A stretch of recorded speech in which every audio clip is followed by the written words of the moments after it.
जय हिंद दोस्तों, त्यागी trading tips में आपका स्वागत है। दोस्तों, इस वीडियो के अंदर हम बात करने वाले हैं 3 से 4 शेयर के बारे में। एक कंपनी के बड़े ही शानदार रिजल्ट्स आए हैं, साथ ही कंपनी ने अपने ग्रोथ के लिए भी शानदार परसेंटेज दी है। क्या ग्रोथ की परसेंटेज दी है उसके बारे में बात करेंगे। एक कंपनी ने अपना नुकसान पोस्ट किया है, नुकसान दिखाया है, उसके बारे में बात करेंगे। 3-4 कंपनी के बारे में यहाँ पर बात होने वाली है। लेकिन सबसे पहले आज जो न्यूज़ बनी हुई है कि ऐसा क्या हुआ कि निफ्टी 50 के अंदर नीचे की साइड से अगर आप देखते हैं, नीचे की साइड से अगर आप देखते हैं तो लगभग 300 पॉइंट की तेज़ी देखने को मिल रही है। ऐसा क्या हुआ कि 300 पॉइंट की तेज़ी देखने को मिली। देखिए, इसके पीछे रहता है ट्रंप। ट्रंप बोलता है कभी मैं नक्शे से मिटा दूंगा ईरान को, कभी बोलता नहीं बातचीत चल रही है। और ये खबरें जो रहती हैं यहाँ पर बड़ा प्लेयर भी बड़ा मज़े लेता है। रिपोर्ट्स के द्वारा बोल दिया जाता है, न्यूज़ में फ्लो हो जाता है कि ऐसी खबर आ गई, वैसी खबर आ गई है। ठीक है, अभी निर्णय किसी तरीके का कोई देखने को मिला नहीं है, किसी भी तरीके का। आप देखेंगे कि लड़ाई की सिचुएशन अभी भी बनी हुई है। हम देखेंगे सबसे पहला पॉइंट, क्या ये लड़ाई रुक सकती है? तो 2 रीजन है, बस सिर्फ एक रीजन है अगर सही देखा जाए तो। कौन सा? कि होर्मुज के रास्ते को ईरान खोल दे। ठीक है, इससे क्या होगा कि ईरान की कमाई कम हो जाएगी और ये लड़ाई खत्म हो जाएगी।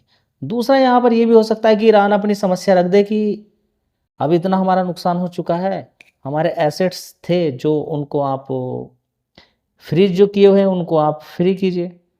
ठीक है, साथ ही हमें तेल व्यापार इधर से उधर जाने की परमिशन दे मिलनी चाहिए, हम दूसरे देशों से व्यापार कर सकें। ये कंडीशन अगर हो जाती है तो ये युद्ध खत्म हो सकता है। लेकिन समस्या की जड़ ये है कि अगर ईरान के एसेट्स अनफ्रीज कर दिए, साथ में उसके तेल की आवागवाही भी दूसरी जगह जानी शुरू हो गई, दूसरे देशों के अंदर भी एक्सपोर्ट करना उसने शुरू कर दिया। ठीक है, साथ ही होर्मुज से टोल लेना भी शुरू कर दिया, पैसे लेने शुरू कर दिए। तो अमेरिका और इजराइल को बड़ी दिक्कत हो जाएगी, क्योंकि वे बिल्कुल नहीं चाहते हैं कि ईरान के अंदर किसी भी तरह का कोई सोर्स ऑफ इनकम होनी चाहिए। वे बिल्कुल नहीं चाहते हैं। ठीक है, तो अब ये लड़ाई कैसे शांत हो? खामनेई को तो इन्होंने मार दिया पहले ही। खामनेई की वजह से ये समझिए कि ये जो इनकम होने वाली थी वो नहीं होती, अब तेल से भी इनकम होगी और इस होर्मुज के रास्ते से भी इनकम होगी, टोल की वसूली की जाएगी। मतलब कि युद्ध करके इन्होंने इस चीज़ को बढ़ा लिया है। हाँ, अगर यहाँ पर राजीनामा हो जाता है कि टोल नहीं लिया जाएगा, तब भी ठीक है, तब बिल्कुल ठीक है। ईरान ये बोल दे कि हम होर्मुज के रास्ते से किसी तरह का कोई भी टैक्स नहीं लेंगे, अमेरिका भी इस चीज़ पर तैयार हो जाए, तो बहुत अच्छी दोनों के लिए समझौते वाली बात हो सकती है। लेकिन समस्या की जड़ ये है कि क्या ईरान यहाँ पे राजी हो जाएगा? मुझे तो लगता नहीं ईरान यहाँ पे राजी हो जाएगा, क्योंकि सोर्स ऑफ इनकम उसकी है, उसकी कुछ कंडीशन होगी ना। अब उसकी कमाई कहाँ से होगी फिर? तो वो तो यहाँ पर अड़ा रहेगा, और यहाँ पर अगर अड़ा रहता है तो इजराइल यहाँ पर रेडी नहीं होगा, क्योंकि इजराइल चाहता नहीं कि किसी भी तरह की इनकम होनी चाहिए। यहाँ पर अमेरिका अगर सपोर्ट कर दे तो बात एक अलग है। तो फिलहाल ये युद्ध कैसे खत्म होगा इसके बारे में कह पाना बड़ा मुश्किल है। बस सीधा फंडा ये है कि ईरान ये बोल कह दे कि हाँ, यहाँ से होर्मुज के रास्ते से सारा आना जाना किसी भी देश का हो जाएगा, तो कोई दिक्कत नहीं है। तब ये दोनों के पक्ष की बात रहेगी, बढ़िया बात रहेगी। ठीक है, लेकिन इससे ईरान को क्या फ़ायदा है? ईरान भी तो कुछ अपना फ़ायदा लेना चाहता ना। इतनी लड़ाई के बाद उसे क्या मिला? उसे तो कुछ मिला ही नहीं ना। तो सारा खेल यहाँ पर है कि ईरान अपने पक्ष में कुछ लेना चाहता है। ठीक है, तो अभी हाल फिलहाल में बोला जा रहा था कि हाँ, ये युद्ध खत्म हो सकता है, स्टेप चल रहे हैं। बस ये जैसे ही कोई खबर आ जाती है, बड़ा प्लेयर यहाँ पर पैसा कमा के ले जाता है, बस और कुछ नहीं इसके अलावा। ठीक है, तो ये खबरें चल रही हैं, ट्रम्प फिर कुछ ना कुछ इस तरह की बात बोल देगा। दोस्तों, शेयर का नाम है मीशो। शेयर का नाम है मीशो लिमिटेड।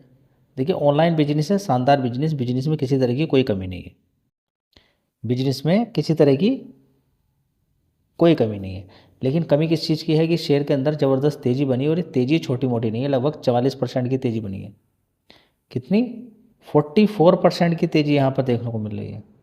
तो ओवरऑल मिला के अगर हम देखने की कोशिश करते हैं तो ज़बरदस्त जो तेज़ी, इतनी ज़बरदस्त तेज़ी बनी है, उसके बाद गिरावटें भी होती हैं। जी क्या रिजल्ट्स अच्छा है? देखिए रिजल्ट्स तो अच्छे ही हैं, अगर हकीकत देखी जाए तो रिजल्ट्स अच्छे ही हैं, लेकिन उसके हिसाब से तेज़ी बन चुकी है। चलिए मैं दिखा देता हूँ रिजल्ट्स। तो दोस्तों यहाँ पर अगर हम देखने की कोशिश करते हैं तो रिजल्ट्स यहाँ पर अगर देखते हैं तो देख लीजिए यहाँ पर ओवरऑल मिला के 24,000 करोड़ का रेवेन्यू आता था यहाँ पर। देखिए 2,400 करोड़ का रेवेन्यू आता था, उसके बाद 2,500 करोड़, उसके बाद 3,074 करोड़, उसके बाद देखेंगे 3,518 करोड़, उसके बाद 3,531 करोड़। रेवेन्यू वाइज देखें तो फ्लैट हम यहाँ पर बोलेंगे पिछले क्वार्टर्स के अकॉर्डिंग, लेकिन ईयर ऑन ईयर बेसिस पर अगर देखते हैं तो अच्छा खासा जंप यहाँ पर देखने को मिला है रेवेन्यू के अंदर। तो रिजल्ट्स अच्छे ही हुए क्योंकि अच्छा खासा जंप है। अब देखते हैं ऑपरेटिंग प्रॉफिट में नुकसान। एक साल पहले 231 करोड़ का नुकसान था। जो माइनस में रहता है नुकसान, जितना कम रहेगा उतना ही अच्छा रहेगा, जितना ज़्यादा इसमें रहेगा उतना नुकसान वाला रहेगा। तो 255 करोड़ का नुकसान दिखाया था इस बार। उससे पहले 539 करोड़, उससे पहले 456, उससे पहले 264 करोड़। तो ओवरऑल मिला के देखें 255 करोड़ का नुकसान, यानी कि कम ही यहाँ पे नुकसान हुआ है। ठीक है, तो ओवरऑल मिला के नेट प्रॉफिट अगर देखते हैं तो 166 करोड़ का नुकसान देखने को मिला है। उससे पहले 491 करोड़ का नुकसान था, उससे पहले 411, उससे पहले देखेंगे 289 करोड़, और एक साल पहले भी अगर देखते हैं तो 1,391 करोड़ का नुकसान था। तो ओवरऑल मिला के जो है नुकसान है कम हुआ है। इसी तरह से जोमेटो में होता था पहले, ये खबर है, इसकी वजह से ही शेयर में तेज़ी ऑलरेडी पहले ही बनी है। ये अब क्या करें, देख लीजिएगा अपने अकॉर्डिंग, अच्छी खासी गिरावट, कंपनी बढ़िया है। लॉन्ग टर्म का व्यू आपका हो विश्वास, देखिए पढ़िए पहले कंपनी के बारे में, देखिए कंपनी का कितना बिजनेस टिकाऊ है, क्या है, कोई कॉम्पिटिटर तो नहीं है। अच्छा लगता है तो गिरावटों पे ही काम करना होता है। दोस्तों अगला शेयर होगा SRF लिमिटेड। इस शेयर की अगर बात करते हैं तो देखिए 8% की तेज़ी है। 5 दिन की अगर बात करते हैं तो कोई ख़ास तेज़ी नहीं है, 1 महीने में कोई ख़ास तेज़ी नहीं है। रिजल्ट्स के बाद देखिए शानदार तेज़ी है, और कंपनी ने एक्सपेक्ट की है 15 से 20% की ग्रोथ नेक्स्ट ईयर के लिए। बहुत अच्छी बात है, कंपनी अगर बोल रही है रिजल्ट्स में कि आने वाले टाइम के लिए 15 से 20% की एक्सपेक्टेड ग्रोथ के बारे में बोला है, तो जिसकी वजह से यहाँ पर तेज़ी बनी है। चलिए रिजल्ट्स भी देख लीजिए। तो दोस्तों यहाँ पर अगर देखने की कोशिश करते हैं 4,313 करोड़ की सेल्स थी, उसके बाद 3,800, 3,600, 3,700 करोड़, उसके बाद देखेंगे 4,600 करोड़ की सेल्स देखने को मिली है। सेल्स आप देख रहे हैं लगातार बढ़ती जा रही है। चलिए इसी तरह से ऑपरेटिंग प्रॉफिट देखिए SRF का 1,026 करोड़ का, पहले कितना था 780 करोड़, उससे पहले 774, 830 करोड़, एक साल पहले 957 करोड़ था। अब देखिए रिजल्ट्स भी कितने शानदार है। नेट प्रॉफिट 582 करोड़, पहले 433 था, 400, देखिए 388 करोड़, 432 करोड़, और एक साल पहले 526 करोड़। तो ओवरऑल मिला के रिजल्ट्स बड़े ही शानदार है। तो उसके सामने आपने देख लीजिए रिजल्ट्स अच्छे आने के बाद अच्छी खासी तेज़ी भी बन गई है। दोस्तों इस समय मार्केट के अंदर तेज़ी बन रही है, बहुत सारे शेयर्स हैं, आप देखेंगे 52 वीक लो से काफ़ी ऊपर की साइड में शेयर आ चुके हैं, नीचे की साइड से 20-20, 30-30, 40-40% की तेज़ी काफ़ी सारे शेयर्स के अंदर बन गई है। इस शेयर का 6 महीने का चार्ट पैटर्न अगर आप देखते हैं तो 141 रुपये से इसके अंदर तेज़ी बनती है, और ये शेयर पहुंच जाता है ऊपर 211 रुपये। तो ये परसेंटेज वाइज में देखें तो इसने 47% के रिटर्न बना के दे दिए। कितने, 47% के रिटर्न इसने बना के दे दिए, देख सकते हैं। लेकिन ये भाव कितना था नीचे की साइड का, 141 रुपये का, कितना, 6 नवंबर 2025 को। चलिए अभी नीचे की साइड में कितना गया था, 149, यानी कि 8 रुपये का डिफरेंस है। यानी कि जो इसने हाई बनाया है उसमें 8 रुपये ऊपर और चला जाए 211 से, यानी कि 220 रुपये लगभग ये मार दे ऊपर की साइड में, तो फिर लगभग 40-45% के फिर रिटर्न बन जाएंगे। तो स्टॉक मार्केट में यही चलेगा, तेजी गिरावट तेजी। आप खोते रहिए, कॉल पुट इंट्राडे, अपने आप को फांसी लगा लीजिए, परेशान हो जाइए, दुनिया भर की स्ट्रेटजी लगाइए, रहिए परेशान पूरे दिन, खरीदिए, गिरावट पे चुपचाप बैठिए।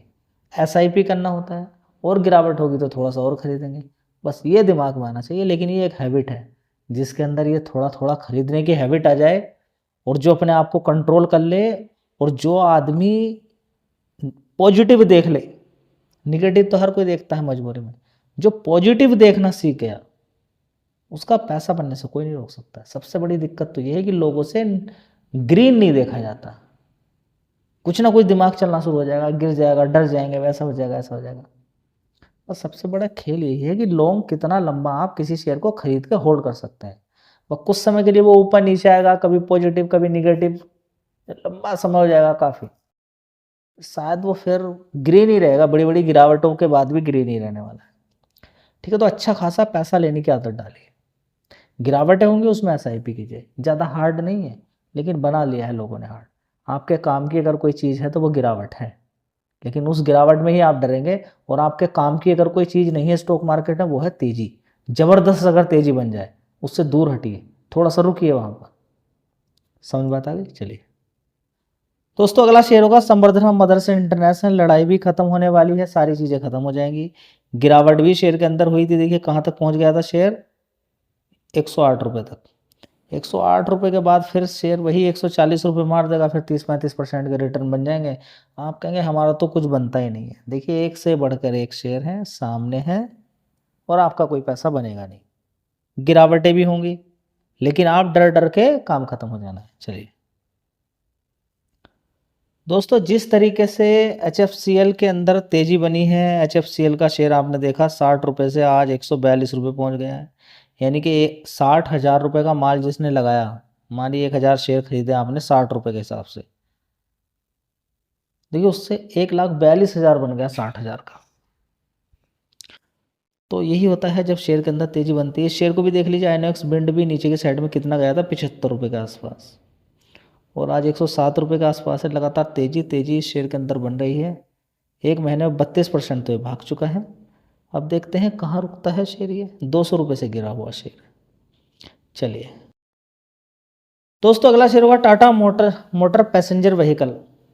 इस शेयर का भी देखिए लो ज़बरदस्त नीचे की साइड में गिरा था। ये शेयर नीचे की साइड में कितना पहुंच गया था, देखिए 296 रुपये। अब आने वाले टाइम में धीरे धीरे धीरे करके ये शेयर भी तेज़ी दिखाता हुआ नज़र आ रहा है। देखिए बिल्कुल धीरे धीरे। तो गिरावटें मिलती हैं, गिरावटों पर ध्यान देना चाहिए। आपके लिए मजबूत कंपनियां ही हैं, उन पर ही ध्यान देना चाहिए, क्योंकि मजबूत कंपनी ही आगे अगर कुछ भी दिक्कतें परेशानी होती हैं तो आपका पैसा रोकने में कामयाब होती हैं। गिरावटें जब होंगी तो मजबूत कंपनी के अंदर ही होगी, लेकिन बाद में जब रिकवरी शुरू होगी तो मजबूत कंपनी के अंदर सबसे पहले रिकवरी होगी।